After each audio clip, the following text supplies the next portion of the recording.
Olá pessoal, bem-vindos a mais um vídeo do canal. Espero que vocês estejam bem.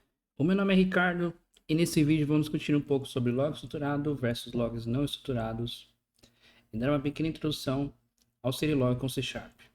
Serilog, para quem não sabe, é uma biblioteca muito famosa de log no mundo do C Sharp. Bom, vamos com a gente. Então vamos dar uma olhada em logs não estruturados. Aqui eu tenho um arquivo texto com diversos logs. E a gente pode notar que cada linha representa uma mensagem de log. Então eu tenho essa linha aqui, que é a mensagem de log. Essa outra linha, outra mensagem de log. E a mensagem, geralmente, é pura e simplesmente a própria mensagem. Tá? Então, esse aqui é uma mensagem, a de cima é outra mensagem. E a gente vai utilizar essa linha aqui como exemplo de comparação para entender log estruturado versus não estruturado. Tá? Então perceba que aqui é o não estruturado. E vamos observar essa mensagem. Application Basic Login App started at 2023-08-27. E em contrapartida vamos ver a mesma mensagem no log estruturado. Então, mesma coisa. Application Program Name iniciou a started at. Então essa aqui é a mesma mensagem, só que escrita de uma maneira diferente. Então, em vez de termos a mensagem por simplesmente, nós temos o message template, que é o template de mensagem, aonde o desenvolvedor vai escrever dessa forma e ele não vai realizar a interpolação de string, e sim vai deixar placeholders aqui, ou tokens, onde ele vai definir os tokens e as propriedades que vão ser substituídas por esse token. Tá? Então, no log estruturado, nós temos mensagem e propriedades sobre a mensagem, ou metadados sobre essa mensagem. Então, essa é a diferença básica entre um e outro. A grande vantagem do log estruturado é a possibilidade de fazer filtros em cima das propriedades. Então, vamos supor que eu tenho program name e eu quero filtrar todos os possíveis program names que eu tenho nas logs. Então, eu quero filtrar por Basic Login App, quero filtrar por YouTube Login App, Web Login App, eu não sei o nome que a gente vai ter, tá? Mas quero filtrar por esse carinha. Então, o software que a gente vai utilizar, seja o Splunk, seja o Sec, o Elasticsearch, ele vai fazer o filtro em cima dessa propriedade aqui. Pense num banco de dados. Você consegue filtrar pela coluna Program Name e encontrar todos os logs correlacionados ao Program Name, que é igual a Basic Login App. Tá? Então, pense num banco de dados NoSQL, onde você vai ter colunas que estão relacionadas a essa mensagem, que estão relacionadas à próxima mensagem e por aí vai. Pense nas possibilidades. Uma possibilidade é um cenário. Temos uma aplicação multitarefa, aliás, multithread, ou então múltiplo usuário, e aí eu tenho usuários em concorrência usando a mesma aplicação, e para alguns usuários eu tenho erro, em outros usuários, para usuários não, e eu preciso identificar o que acontece para aquele usuário em particular. Eu posso definir uma propriedade, chama UserID, e filtrar todas as mensagens desse UserID e entender o que está acontecendo, instrumentar baseado no UserID para conseguir entender melhor como a aplicação está se comportando. Tá? No caso do não estruturado, a gente também poderia fazer filtros, só que os filtros sempre vão ser executados em cima da string, tá? Da mensagem completa. Aqui a gente faz o filtro em cima de colunas. Então eu espero que esteja bem clara a diferença entre log estruturado e não estruturado, e você consiga ver benefício no uso do log estruturado e também benefício no uso do log não estruturado, tá? No caso não estruturado, compactação, ele é bem menor, então é bem mais compacto. E no meu caso, eu costumo usar log não estruturado quando eu estou subindo uma versão e está dando algum problema, eu ativo o log e consigo ver aqui facilmente qual que é o problema que está acontecendo na aplicação, porque que não está subindo. Depois que subiu, desativo o log de novo e fico só no log estruturado. Tá bom? Beleza. Gente, vamos dar uma olhada no log estruturado numa aplicação mais robusta, numa aplicação de log robusta, como por exemplo o Sec. Eu tenho o Sec instalado aqui, e aqui eu tenho já algumas mensagens que eu ingeri no Sec, tá? Para quem não conhece o Sec, aqui no Google, ele é um self-host search. Ele é um self-host search, análise e alert server feito para log estruturado, tá bom? Então depois você dá uma olhada aqui, ele tem uma versão grátis, ele tem uma versão paga também, bem bacana. Aqui eu estou usando só para estudo e teste. Então tem diversas mensagens. Cada linha representa uma mensagem e toda vez que eu abro aqui a gente consegue ver as metadados sobre essa mensagem. Então eu posso, por exemplo, filtrar por essa propriedade aqui de duas maneiras. No caso do SEC, né? Coloco aqui em cima e filtro propriedade igual a valor. Clico aqui, eu dou Enter. E aí eu vejo as mensagens, tá bom? Posso colocar um end aqui e ir adicionando outros filtros e mais filtros, por exemplo, user ID, que tenha erro, que por aí vai, tá? Beleza, gente. Então vamos dar uma olhada no Serilog. Primeiro, o que é o Serilog? O site oficial do Serilog é serilog.net. Aqui ele explica bem o que é, mas basicamente ele é um framework para escrever log, muito famoso no C Sharp, tá?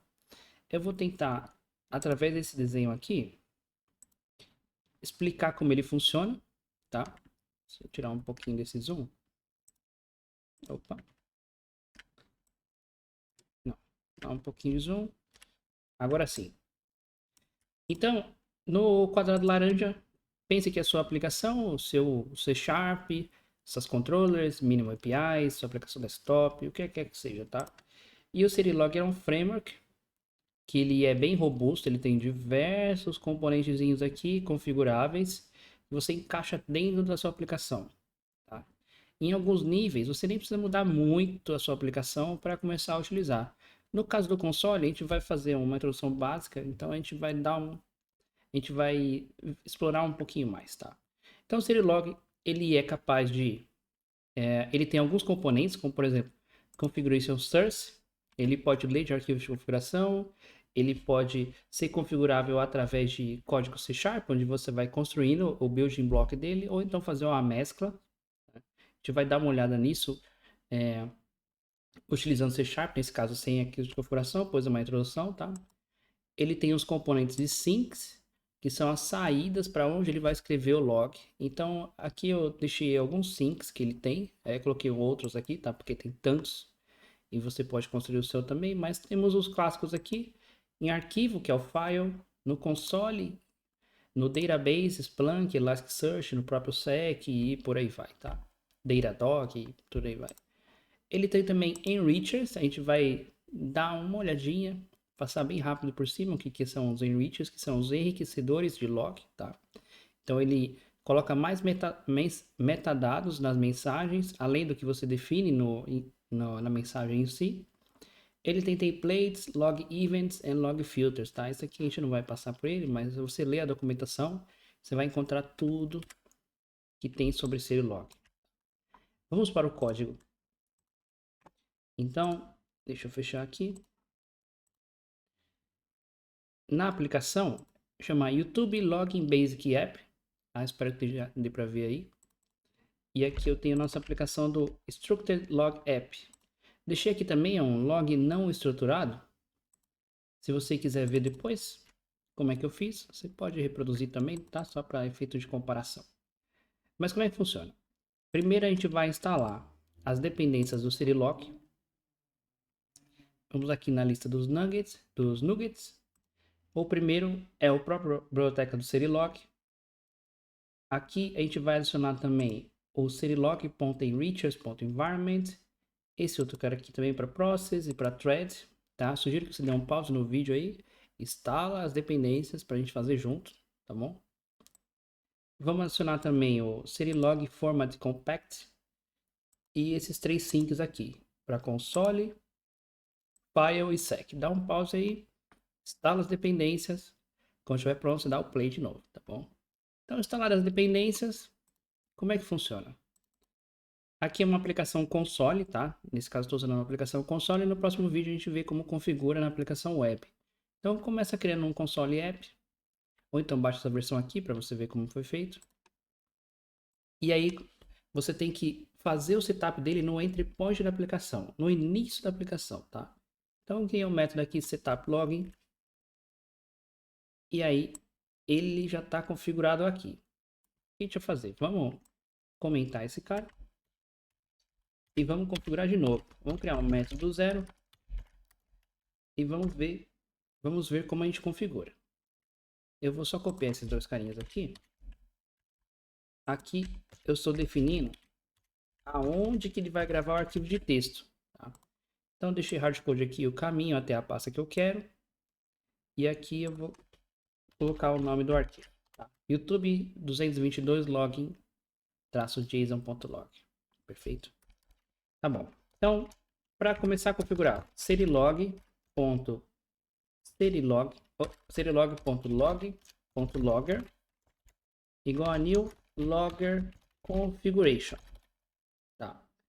O new logger configuration ele vai dar a possibilidade de você empilhar as configurações. E por fim, a gente vai chamar o create logger. Pronto. Aqui a gente não empilhou nada, simplesmente criou um logger sem nenhuma configuração para o Serilog. Então vamos começar criando o mais simples de todo, que é o console. Tá? A gente vai dar o write to console. Esse aqui é o primeiro sync. Vou colocar aqui, ó, sync console. Tá? Dessa forma, a gente já consegue ver o log acontecendo. Eu vou dar o play aqui. E a gente vai ser capaz de ver os logs no console.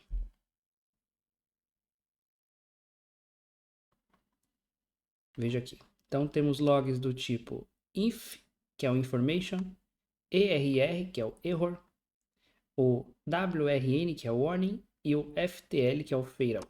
Tá? Eu deixei aqui na aplicação já um de cada level, de cada nível. Aliás, esqueci o debug aqui, mas tudo bem.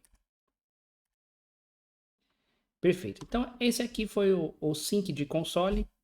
E a gente consegue empilhar mais um sync, que é o de file. O sync de file, ele tem uma sobrecarga aqui, ó, método 1 e método 2, tá? Vamos utilizar o método 2, que a gente passa simplesmente um file path, que foi esse aqui que eu defini aqui em cima, tá? Então você pode definir aqui o seu file path, coloca aqui arroba, escreve o caminho todo até o nome do arquivo, ou faz aqui que nem eu, tá? Dessa forma, se a gente rodar, já vai estar escrevendo no arquivo.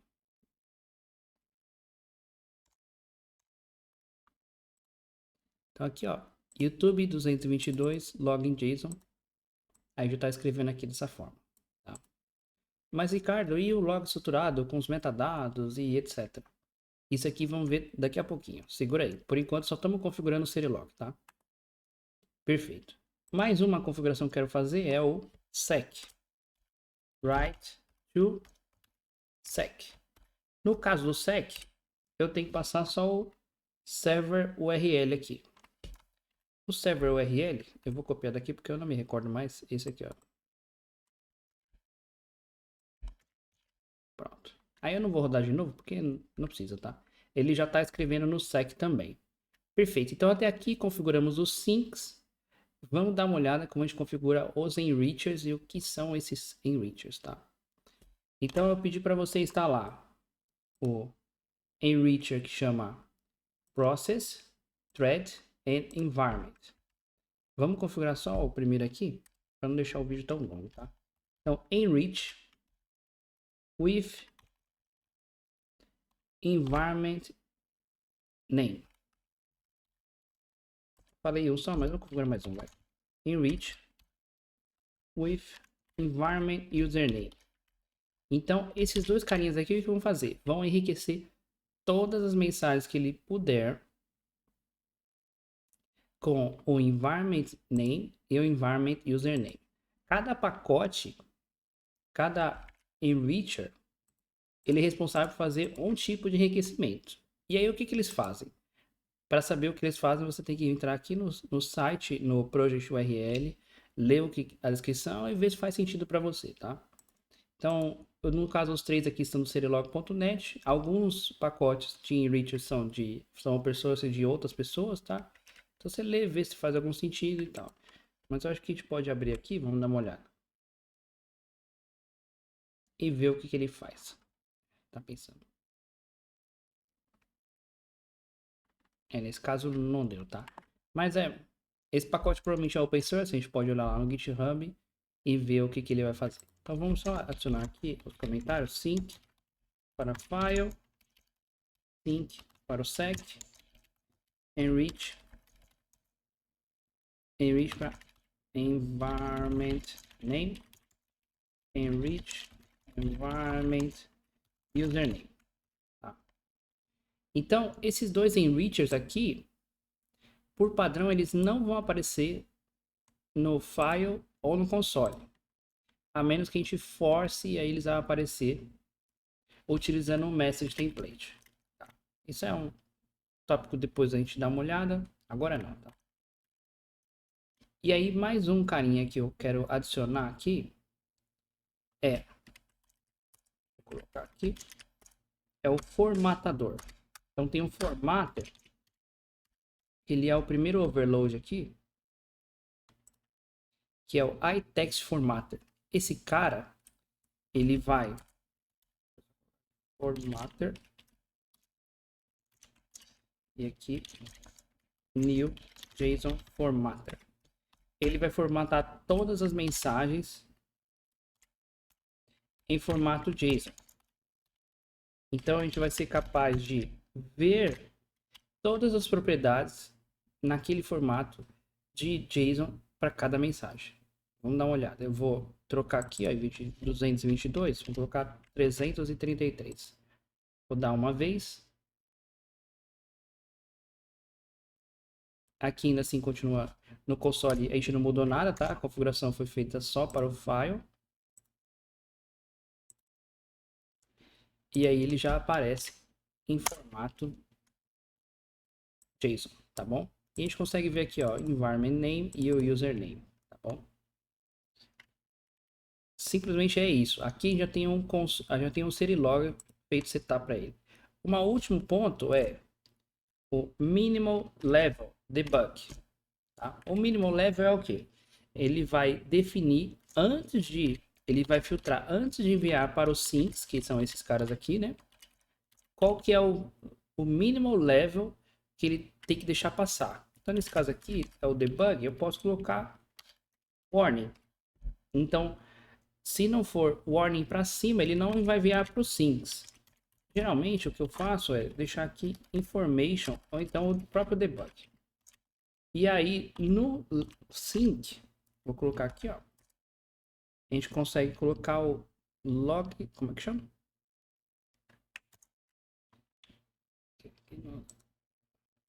É log level switch. E definir aqui para esse switch log level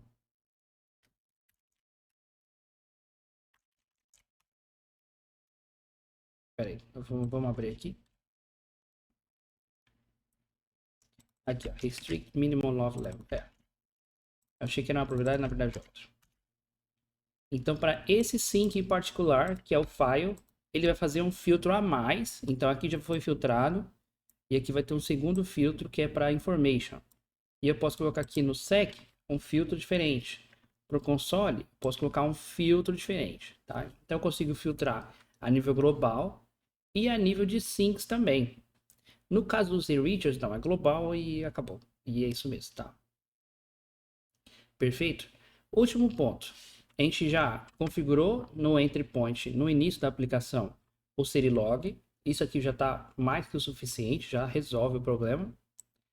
O último ponto que a gente tem que tomar atenção é escrever as mensagens de log em formato de template, tá? Aqui a gente não está fazendo interpolação de string, apesar que parece, mas não é, tá?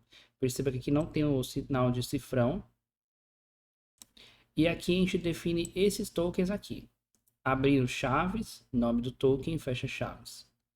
E aí cada token deve ter um argumento posicional, tá? Então, para o primeiro token é esse cara aqui, para o segundo token é o segundo cara aqui, que deve corresponder. Tá bom? Então, se eu tenho dois tokens, eu tenho que ter dois argumentos depois da ver. Tenho três argumentos e por aí vai, tá? Então, tem aqui bastante overload, tem 10 overloads aqui. Opa. Então, consegue passar a propriedade 0, 1, 2, Parece que é. Até 3 propriedades aqui parece. É isso mesmo, tá?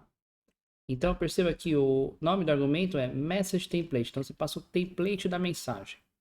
E os tokens é sempre em formato de chaves. Eu coloquei isso aqui justamente para lembrar de falar para vocês que em formato de colchete não funciona, é só chaves, tá? Uma padronização que a gente costuma usar é Pascal Case, primeira letra maiúscula e separação entre palavras, letra maiúscula também, tá? Não aceita espaço. Por que a gente usa isso? Porque os logs da Microsoft, das bibliotecas da Microsoft, é Pascal Case também, perfeito? E aqui, esse objeto de log, no caso da aplicação console, a gente está usando o próprio log do Serilog nativamente. No caso da aplicação web, a gente pode configurar o log factory para usar o Serilog por baixo dos panos, e aí sim você utilizaria a interface do Microsoft Extension Logs, tá bom? Por enquanto é isso, pessoal. Espero que vocês tenham gostado do vídeo. Se faz sentido para você, deixa um like, compartilha com pessoas que também estão aprendendo e a gente se vê na próxima. Até mais!